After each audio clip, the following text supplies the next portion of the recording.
Temos nesta parte 2 o assunto a arte de curar pelo espírito.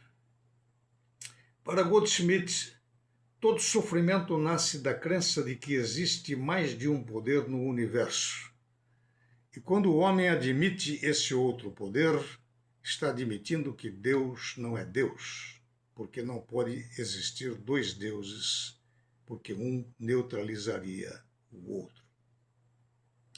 Quando o homem acredita que o mal tem poder, que a matéria tem poder, que pensamentos ou circunstâncias externas possam governar a sua vida, ele se separa mentalmente da unidade divina.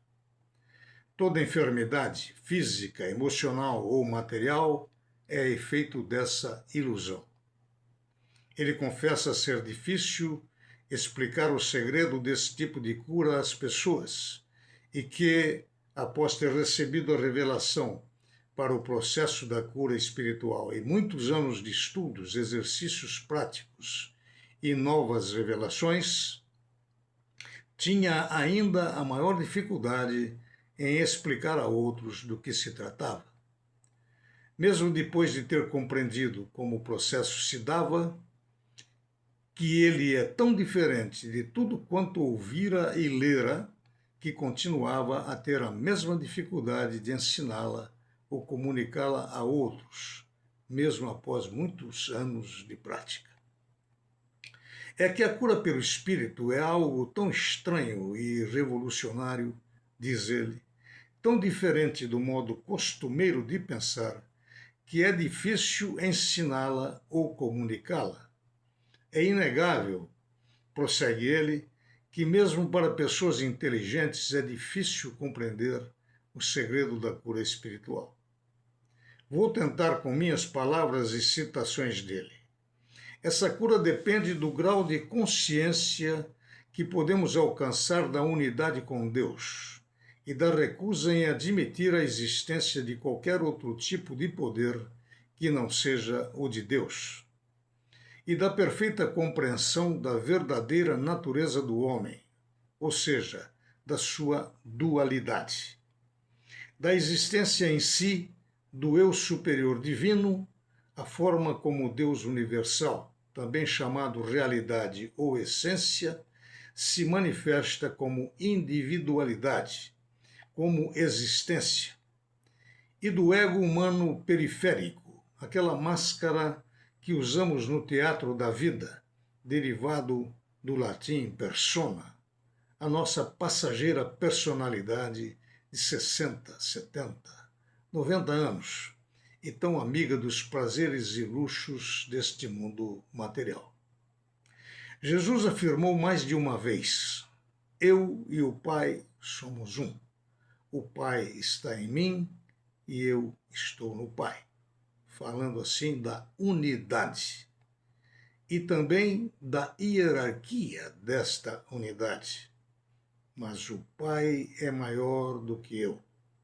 Não sou eu que faço as obras, é o Pai que está em mim que faz as obras. Eu de mim mesmo nada posso fazer. Roden, no prefácio do livro, destaca que essa distinção nítida entre o ego e o eu, em inglês I e self, é uma das mais gloriosas conquistas da psicologia moderna do Ocidente, nesses últimos tempos, de Freud para cá, distinção que já era conhecida havia milênios pela filosofia oriental, revelando-se sobretudo no maravilhoso poema cósmico da Bhagavad Gita. E enfatiza, Goldschmidt afirma, em síntese, duas coisas básicas. Que todos os nossos males, de qualquer espécie, vêm da fonte negativa do nosso ego humano. Que a libertação desses males vem unicamente da atuação positiva do nosso eu divino. Nesta afirmativa, a propósito, estão contidas duas das verdades nobres de Buda, em face do drama do sofrimento humano. Digamos em palavras singelas que o bem e o mal estão dentro de nós. O bem é o Cristo, que na representação alegórica do genial místico e maior profeta do judaísmo, Moisés, é o sopro divino, e o mal, que no mesmo Gênesis é a voz da serpente. Ao ceder à astúcia da serpente e provar do fruto da árvore do conhecimento do bem e do mal, o homem inaugurou o poder da inteligência, tendo então consciência do poder mental e que, podendo usar a liberdade do livre-arbítrio que Deus lhe concedeu, pode fazer escolhas para o bem e assim tornar-se bem-aventurado, ou usando esse mesmo poder para fazer escolhas erradas, tornar-se pecador e infeliz. Para tanto, a redenção do chamado homem caído do Éden tornou-se necessário que ele conhecesse também o fruto da outra árvore que Deus lhe dispôs no Éden, a árvore da verdade e da vida eterna. De inconsciente e impecável, portador de plena saúde e felicidade, depois de sucumbir à sedução da serpente, o antideus, o homem passou para o estado de consciente e pecável, tanto que, se antes sua nudez era inocente, após o conhecimento do bem e do mal, sentiu vergonha dela. Tendo despertado para a inteligência, adquiriu consciência e liberdade para pecar, e assim adquirir todos os tipos de males e doenças que o acometem há milênios. Para libertar-se desse estado de pecabilidade, males e maldades, só há um caminho: a volta à harmonia com Deus, a sua redenção e retorno ao estado primitivo de pureza e impecabilidade. E como isto pode se dar? Deus, através de Moisés, também previu isto. O homem, que também é racional, pode recuperar o Espírito de Deus que está nele, através do Cristo, o sopro divino, que pisará a cabeça da serpente do pecado e se erguerá como serpente sublimada às alturas. Isto porque o ego humano não pode redimir-se a si mesmo. O homem pecador não tem poder, de mesmo arrependido, recuperar por força própria o estado de graça do qual usufruía antes. Como acentua Roden, ego não redime ego. Então a divina providência enviou seu Filho unigênito, o primogênito de todas as criaturas, para que, através dele, o homem possa fazer o caminho de volta à casa paterna. Agora, depois da resistência necessária ao seu desenvolvimento mais evoluído, nascido de novo com sua natureza humana divinizada. O grande mal do homem é a confusão que faz de sentir-se com a liberdade que Deus lhe deu para atualizar a sua potencialidade hominal, imperfeito que ainda era e é, de separar-se de Deus e viver na ilusão de que assim pode pautar sua existência. A evolução, como sabemos, não tem fim.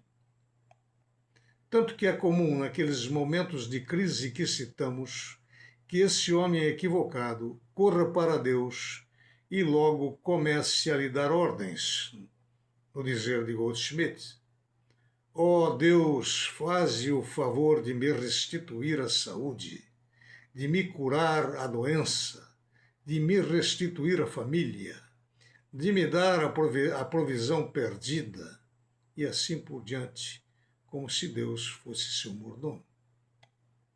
E é claro, esse tipo de oração, por mais repetida e piedosa que seja, ou feita através de rituais sacramentais ou de terceiros, jamais será ouvida e atendida por Deus, simplesmente porque Deus já fez tudo o que queria e devia fazer desde o início e viu que tudo era bom. Nem pode acrescentar ou tirar nada do que fez, porque Ele, Deus, é imutável. Senão, não seria Deus. Nem adianta o homem apelar para rituais ou promessas de retribuir eventual favor que recebesse, que ademais é impossível, pena de se atentar contra a lei e a justiça divina que garante a harmonia do universo. Que se Deus atendesse seus pedidos, se arrependeria de seus erros, se tornaria bom ou coisa assim. Deus faz chover ou nascer o sol para justos e injustos, para pecadores e santos, para inocentes e criminosos.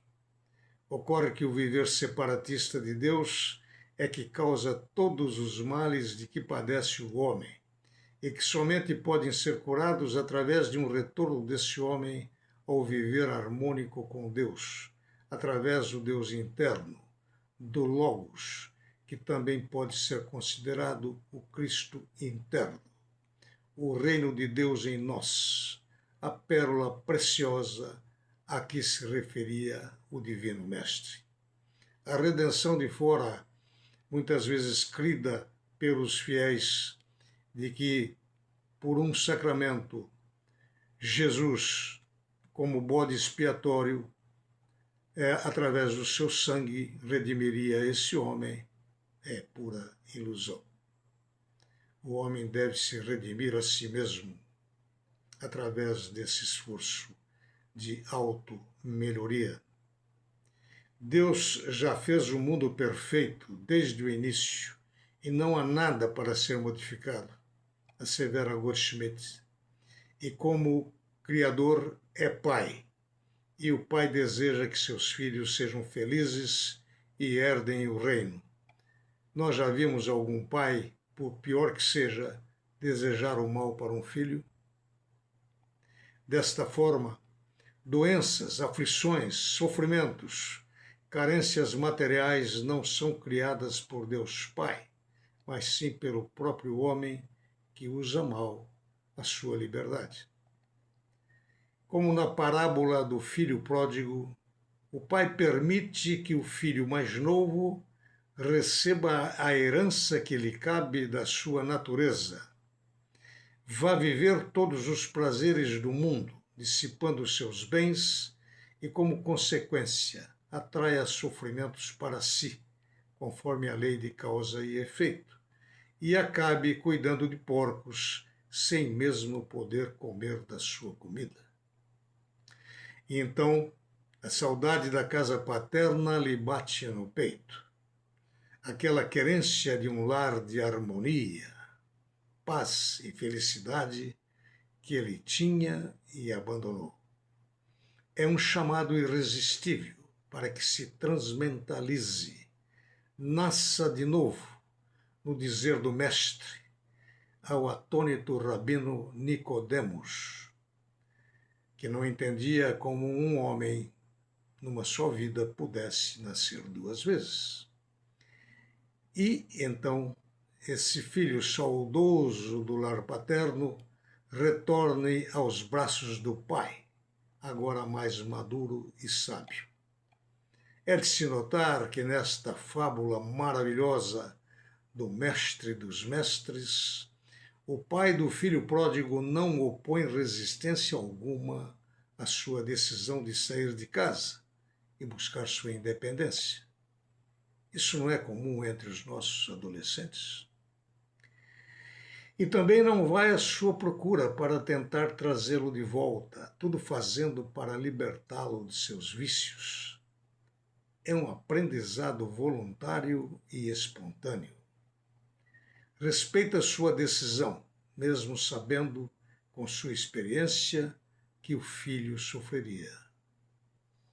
Como também respeita a decisão do filho mais velho, que acomodou-se, ficou na harmonia do lar, mas estacionou na sua caminhada progressiva. A missão do homem, assim, é dominar esse ego luciférico, teimoso e arrogante, que julga ser melhor que Deus e sua criação. Assim, aquilo que chamamos de cura é apenas a remoção de uma falsa crença, já que na essência do ser humano existe apenas a perfeição.